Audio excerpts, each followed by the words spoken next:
우리는 하나님의 은혜로 새로운 삶을 살게 된 사람들입니다. 본래 우리의 행위대로 하면 우리는 병 들려서 죽을 수밖에 없고 또 부도가 나서 파탄될 수밖에 없고 무엇보다 우리의 영혼이 지역 형벌 면치 못할 인생인데 하나님이 나를 사랑하셔서 예수님을 보내주셔서 가난에서 건져주시고 질병에서 건져주시고 사망의 권세에서 건져주셔서 새 삶을 살게 되었습니다. 그래서 이것을 거듭났다고 하는데 우리가 진정한 새 삶을 살게 되는 것은 새해가 되었다고 달력이 넘어갔다고 떡국을 한 그릇 먹었다고 새 삶이 되는 것이 아니라 성경 말씀과 같이 그리스도 안에 있을 때 새로운 피조물이 되고 새로운 삶을 살게 되는 것입니다. 그래서 예수님 안에서 우리는 새로운 삶을 선물로 받게 되었는데 이 새 삶을 선물 받을 사람을 어떻게 살아야 하는가? 위의 것을 추구하고 위의 것을 찾는 삶을 살아야 된다고 지난주에 말씀드렸습니다. 위의 것을 찾는다는 것은 하늘만 쳐다보고 천장만 쳐다보고 살아가는 것이 아니고 하나님의 가치를 추구하고 하나님의 말씀대로 살아야 된다 하는 말임을 말씀드렸습니다. 그래서 땅에 사는 닭하고 하늘을 나는 독수리 같은 피조물인데도 다른 것처럼 우리는 세상에 살고 있지만 세상에 속한 자가 아니고 하늘에 속한 사람인데 하늘을 나는 독수리가 땅에 사는 닭이 먹는 것처럼 그렇게 살 수가 없습니다. 그래서 이 사람은 먹은 것이 나오게 되어 있습니다. 신문을 많이 보고 TV를 자주 시청하는 사람은 자기가 보고 들은 것을 이야기할 것입니다. 먹은 것이 나오기 때문에 뭐 정치 이야기, 무슨 경제 이야기 이런 거 이야기할 것입니다. 세상이 가치로 여기는 것들을 이야기할 것입니다. 하나님의 말씀을 많이 읽은 사람은 그 입에서 하나님의 말씀이 나올 것입니다. 그러므로 우리가 하나님의 뜻대로 살면, 다시 말하면 하늘에 나는 독수리처럼 비상하는 그런 삶을 살려면 하나님의 말씀을 많이 먹어야 합니다. 오늘 우리가 함께 읽은 본문은 우리에게 놀라운 사실을 소개하고 있습니다. 하나님의 말씀은 단순한 글씨나 말이 아니라 그 속에 엄청난 능력이 있다는 것입니다. 모를 때는 까만 거는 글씨고 하얀 거는 종이구나, 이스라엘 무역지 가져왔나, 모를 때는 그런 말 하는데 알고 보면 그 속에 엄청난 능력이 있다는 것입니다. 자, 그렇다면 말씀 속에는 어떤 능력이 있을까요? 첫째로 우리의 영혼을 소성케 합니다. 따라합시다. 영혼을 소성케 한다. 예, 어머니의 젖에는 아기가 살아가는 데 필요한 영양소가 골고루 다 들어있습니다. 그래서 모유를 먹고 자란 아이는 건강하고 균형 잡힌 성장을 합니다. 청소년이 되고 성인이 되어도 어머니의 사랑과 정성이 듬뿍 담긴 음식을 잘 먹는 사람은 건강한 삶을 삽니다. 하나님의 말씀이 우리의 영혼의 이와 같습니다. 하나님의 말씀 속에는 우리가 이 세상을 살아가는 데 필요한 모든 것이 다 들어있습니다. 그래서 그 말씀은 먹으면 먹을수록 우리의 영혼은 자라게 되고 건강하게 되는 것입니다. 세상 지식은 그렇지 않습니다. 얼핏 보면 완벽한 것 같지만 자세히 보면 불완전합니다. 뭔가 부족합니다. 또 어떤 것은 불량식품과 같습니다. 우선은 좋은 것 같지만 자꾸 그것만 먹으면 결국은 병들고 비만에 걸리게 됩니다. 하나님의 말씀은 우리를 영혼을 소생시키지만 세상에는 우리의 영혼을 파멸시키는 것들도 많습니다. 한 예를 들어볼까요? 예가 많지만은 짧은 시간에 다 말할 수는 없고 한 가지 예만 들려고 합니다. TV를 노래한 것입니다. TV는 혹은 스마트폰도 해당된다 그렇게 볼 수 있습니다. TV는 나의 목자시니 내게 부족함이 없으리로다. 그가 나를 푹신한 소파에 눕게 하시며 멸망의 길로 인도하시는도다. 내 영혼을 파멸시키시고 폭력과 죄악의 길로 인도하시는도다. 내가 수없이 결단할지라도 언제나 허물어지는 것은 TV가 항상 나와 함께함이라. TV의 리모컨과 채널이 나를 안위하시나이다. TV가 내 가족의 목전에서 내게 파멸의 상을 베푸시고 인본주의 기름을 바르셨으니 내 영혼이 부패하나이다. 나의 평생에 나태와 방탕이 정욕 나를 따르리니 내가 TV가 있는 곳에 영원히 거하리로다. 이거는 성경에 나오는 게 아니고 성경에는 시편 23편 여호와는 나의 목자시니 내게 부족함이 없으리로다 너무 좋은 시가 나오는데 사람들이 그 말씀을 외우면서도 실제로는 여호와를 목자 삼지 않고 다른 것을 목자 삼을 때 이런 일이 일어난다는 것입니다. 엄청나죠. 내 가족의 목전에서 내게 파멸의 상을 베푸시고 가족들이 있는 데서 도박 때문에 또 마약 때문에 그런 것들이 다 드러나게 될 때 얼마나 부끄럽냐는 거죠. 그래서 여러분 TV 너무 많이 보시지 마시기를 바랍니다. 꼭 필요한 것만 보시기를 바랍니다. 물론 세상 물정 모르고 살면 안 되겠고 개혁교회 목사는 한 손에는 성경을 그러나 한 손에는 신문을 가지고 세상 정세를 알아야 되지만은 그러나 너무 많이 보지 마시고 꼭 필요한 것만 보시기를 바랍니다. 컴퓨터 너무 오래 하지 마시기를 바랍니다. 인터넷 너무 많이 하지 마시기를 바랍니다.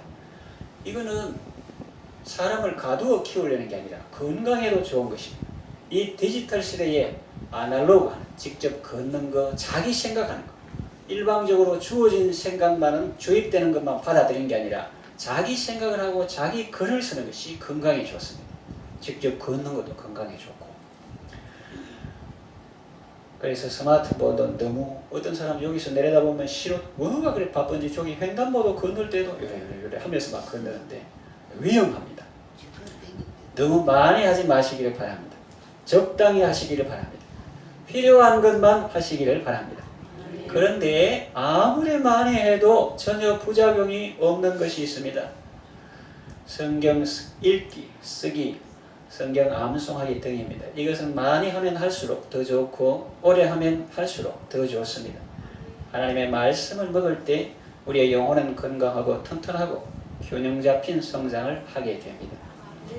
다윗이 시편의 오늘 본문에 하나님의 말씀은 완전하여 영혼을 소성케 한다 했는데 세상 살다 보면은 이 영혼이 죽은 사람이 있습니다. 겉으로는 멀쩡해도 육신의 고기 덩어리는 멀쩡해도 영혼 하나님과 교제하는 우리 속에 있는 부분을 영혼이라 할 때 육신의 고기 덩어리는 멀쩡해도 영혼이 죽은 사람이 있고 또 영혼이 영양실조와 같이 비실비실하는 사람도 있고 혹은 영혼이 너무 각박한 세상, 사나운 세상에 살다 보니까 영혼이 위축되고 영혼이 움츠리는 그런 사람이 있습니다. 그런 사람은 어떻게 해야 될까요? 답이 나왔잖아요. 영혼을 소성케 하는 하나님의 말씀을 읽어야 합니다. 그 말씀을 읽을 때 영혼이 살아나게 되고 소성하게 되고 건강하게 되고 힘을 얻게 되는 것입니다. 그래서 아까 그걸 읽는 거, 보는 거, 접하는 거, 눈 이런 걸 통해서 입력기관인데 이 출력기관은 입이잖아요. 먹은 것이 나오게 되어 있다 했는데 아까 TV 너무 많이 보지 마시기 바랍니다. 그런데 그런 거를 먹는 거 부작용이 있습니다. 그런데 이 영혼이 약한 비실비실한 사람, 죽은 사람 이런 사람은 뭘 많이 먹어야 된다고 했습니까? 하나님의 말씀을 많이 먹어야 되는데 그 약으로 치면 음식으로 치면 이 보약을 부지런히 드시고 구약과 신약을 부지런히 드셔야 합니다. 그 약은 어디서 팝니까? 서점에 약국에 안 팝니다. 서점에 가면 구입할 수 있습니다. 그런데 구입하는데 그 복용법은 교회에서 가르쳐 줍니다. 아무 교회에 가면 안 되고 건강한 교회에 가야 그 복용법을 잘 가르쳐 줍니다. 이단 사이비 신천지 이런 데 가가지고 복용법 잘못 빼가지고 복용하면 배탈 나고 또 여러 가지 사고 나고 부작용이 납니다. 그래서 가정이 파괴되고 또 이렇게 모든 것을 잃어버릴 수가 있습니다. 서점에 구입하셔서 건강한 교회에서 복용법을 배우고 혼자 스스로 잘 드셔야 합니다. 언제 드시면 좋습니까? 아침 식사하기 전에 드시면 좋습니다. 무슨 약을요? 구약과 신약. 그러고 보니까 목사님이 또 약 파는 사람 같습니다. 그렇게 생각하시구나. 알아듣기 쉽게 그렇게 말하는 것입니다. 아침 식사하기 전에 내가 영혼의 양식을 먹기 전에는 육신의 양식도 안 먹는다. 그런 배수진을 치고 읽으면 읽을 수가 있습니다. 그리고 식후에도 잘 드시기를 바랍니다. 그리고 잠자기 전에도 드시면 좋습니다. 부작용이 전혀 없습니다. 그래서 이 참된 양식이요 또 약과 같은 이 하나님의 말씀 구약과 신약을 골고루 부지런히 많이 드셔서 여러분의 영혼이 건강하게 되기를 바랍니다. 말씀을 먹는다는 것은 말씀을 많이 읽고 듣고 묵상하고 연구하고 암송하고 실천하는 것을 말합니다. 말씀을 통해서 영혼이 소생하게 되기를 바라고, 두 번째, 하나님의 말씀에 어떤 능력이 있냐면 우리에게 지혜를 줍니다.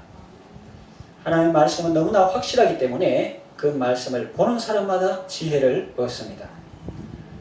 그래서 지혜 중에 지혜가 먼저 하나님을 아는 것이고 자기를 아는 것인데, 세상 사람들은 이 지혜로우신 예수님을 모르기 때문에 지혜가 없어. 하나님도 모르고 아는 것도 많이 없는데 많이 교만하고 아이들 말로 막 나댑니다. 모든 모임에 자기가 주인이 돼야 되고 그렇게 하는데, 이 예수님을 믿는 사람은 자신의 연약함을 알고, 그거로 말하면 주제 파악을 알고, 산수로 말하면 분수를 알고 그러기 때문에 겸손하거든요.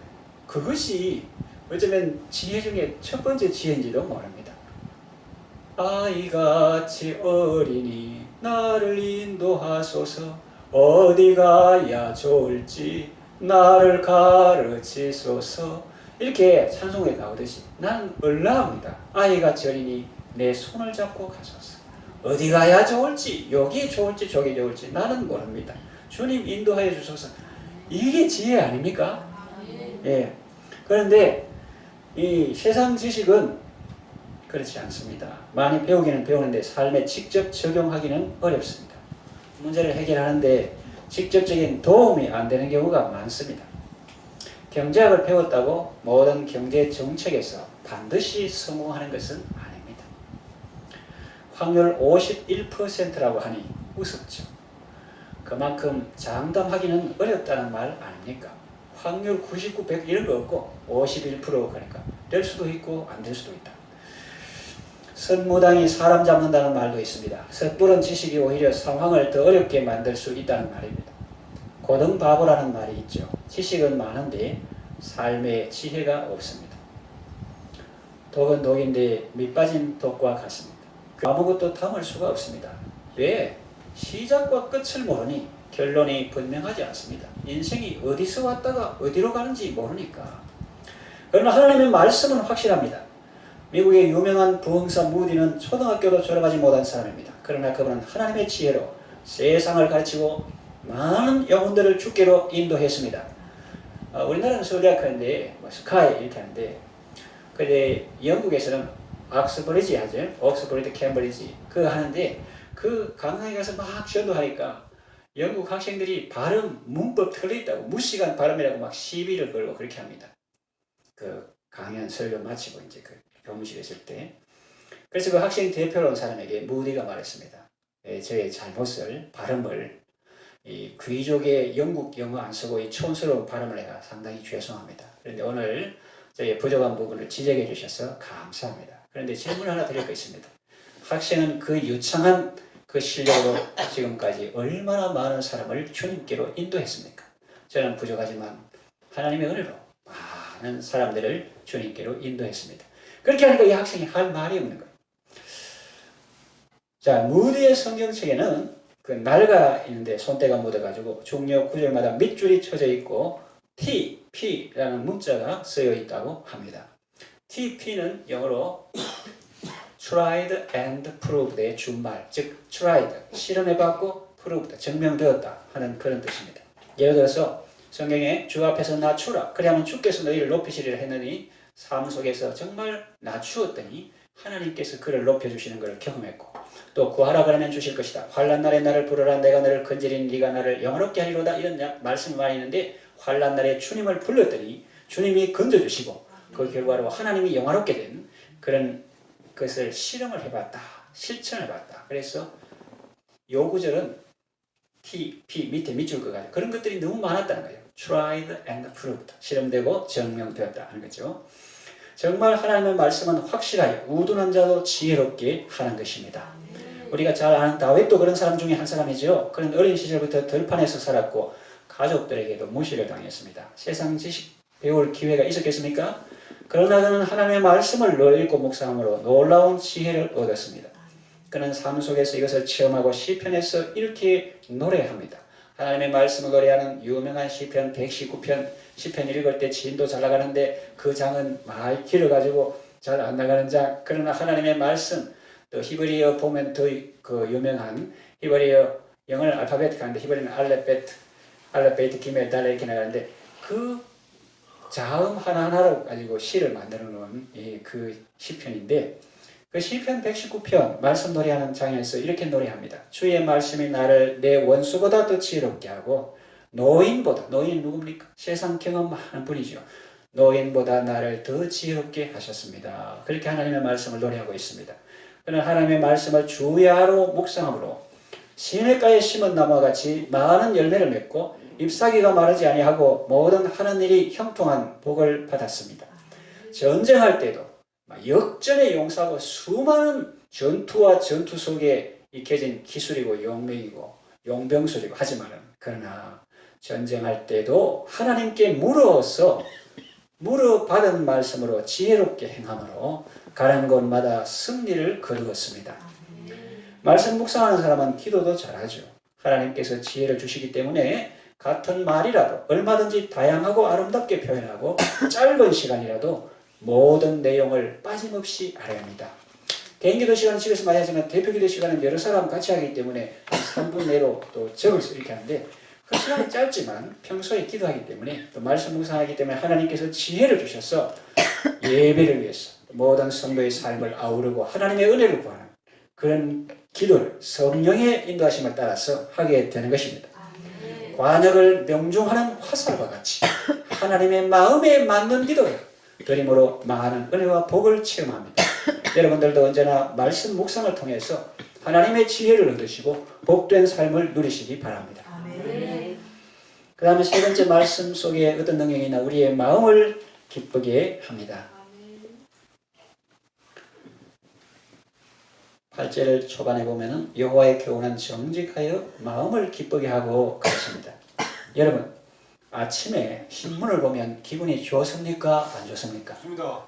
전에는 종이 신문 받아보는 사람 많았고 요새는 인터넷 신문도 있는데 아침에 일나자마자 그 신문을 보면은 좋은 내용이 많이 들어있습니까? 좀 우울하고 슬픈 내용이 많이 들어있습니까? 우울하고 슬픈 내용이 많습니다. 예. 좋은 소식도 가끔 있을 수 있겠지만 요즘은 안 좋은 소식이 더 많습니다. 그리고 기자들은 비판적인 안목으로 기사를 쓰는 경향이 있습니다. 또 사람들의 시선을 끌기 위해서 일부러 제목을 이상하게 정하기도 합니다. 끝까지 읽어보면 그런 뜻이 아닌데 말입니다. 그래서 그런 걸 읽다가 낚였다 이렇게 하죠. 아침에 일어나서 기도하고 말씀 읽고 시작하면 하루가 상쾌합니다. 만물을 접하기 전에 먼저 주님을 만나고 세상 말 듣기 전에 먼저 하나님의 말씀을 듣고 기도하고 하루를 출발하는 주님께서 주시는 참된 평강이 하루 종일 우리의 마음과 생각을 지켜줍니다. 세상에도 좋은 소식이 있습니다. 그러나 복음은 그것과는 비교할 수 없이 탁월한 소식입니다. 세상이 주는 좋은 소식은 일시적인 거죠. 어디 가면 좋은 물건 사게 살 수 있다. 그러나 복음은 영원합니다. 누구든지 예수 믿으면 멸망하지 않고 영원한 생명을 얻습니다. 자손 만대의 복을 받습니다. 이렇게 말합니다. 이 복음은 세상 일시적인 것과 달리 영원하고 또 세상 소식은 제한적입니다. 내년부터 어느 지역의 주민들 혹은 몇 세 이상 어른들에게 혜택이 있다 그럽니다. 그러나 복음은 누구에게나 다 적용되는 말씀입니다. 누구든지 주의 이름을 부르는 자는 구원을 얻으리라. 그렇게 말합니다. 그리고 세상 소식은 가치가 유한합니다. 그러나 복음의 가치는 무한합니다. 이 세상 부귀와 행복과 바꿀 수 없는 너무나 귀한 것입니다. 그런데도 구독료 없이 공짜로 받아볼 수 있고 읽을 수 있으니 이 얼마나 감사한 일입니까? 잠언 25장 25절에 먼 땅에서 온 좋은 기별은 목마른 사람에게 냉수와 같으니라고 했고 시원한 생수와 같다고 했고 또 잠언 15장 30절에 좋은 기별은 뼈를 윤택하게 한다고 말씀했습니다. 아침마다 천국에서 들려오는 사랑하는 아버지의 음성을 들으면 힘이 나고 살맛이 나고 용기가 생깁니다. 사랑하는 사람의 편지를 받아도 기분이 좋은데 나를 사랑하시는 하나님의 사랑의 편지를 읽는데 어찌 덤덤할 수 있겠습니까? 거기 보면 좋은 우리를 기분 좋게 하는 우리에게 팍팍 에너지가 생기게 하는 그런 말씀들이 가득합니다. 사람들은 영혼이 피폐하죠. 그래서 내가 살 가치가 있나 이러면서 돈 있는 사람, 권세 있는 사람도 한강 다리에서 뛰어내린 사람도 있고 그런 또 우리가 볼 때는 공부 많이 해가지고 높은 자리에 올라가는데 또 차 안에서 죽은 채로 발견되는 분도 있고 얼마나 힘들면 그래 하겠어요. 영혼이 많이 위축돼가지고 있는 사람이 있는데 성경에 보면은 우리에게 힘을 주는 용기를 주는 그런 말씀들이 가득 들어 있습니다. 내가 너를 보배롭고 존귀하게 여기노라 이런 말씀도 있고 내가 세상 끝날까지 너와 항상 함께 있으리라 이런 말씀도 있습니다. 너는 나의 이름이 되지 아니하리라. 너는 행복자다. 내가 너를 떠나지도 아니하고 버리지도 아니하리라. 성경에 놀라운 약속의 말씀들이 가득 들어 있습니다. 하나님의 사랑을 듬뿍 받으면 모든 것이 살아납니다. 얼굴 표정부터 달라집니다. 우울, 불안, 여러 가지 한마디로 말하면 뭡니까? 사랑 결핍증이죠.